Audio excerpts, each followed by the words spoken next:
వైఎస్ఆర్సీపీ వాళ్ళు ఉదయం లేచిన దగ్గర నుంచి కూటమి పాలనపై దుమ్మెత్తిపోయటమే, అబద్ధాలు ఆడటమే ఒక జీవన లక్ష్యంగా పెట్టుకున్నారు. ఈ నిజం తెలుసుకోండి. వైఎస్ఆర్సీపీ ప్రభుత్వంలో ₹5.45 కొన్న కరెంటు చంద్రబాబు నాయుడు గారు ₹4.90 కొంటున్నారు. అంటే ఒక యూనిట్ పై 55 పైసలు ఆదా చేశారు. ఆయన ఎకనామిక్స్ విజనరీ.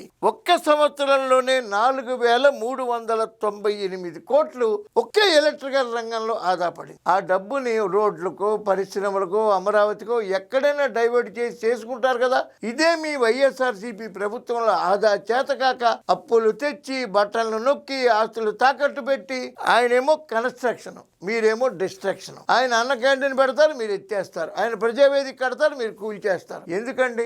నిజాలు మాట్లాడితే భగవంతుడు మెచ్చుకుంటాడు. నిజం తెలుసుకోండి, నిజం మాట్లాడండి, నిజంలో బతకండి. వైఎస్ఆర్సీపీ వాళ్ళలారా తెలుసుకోండి.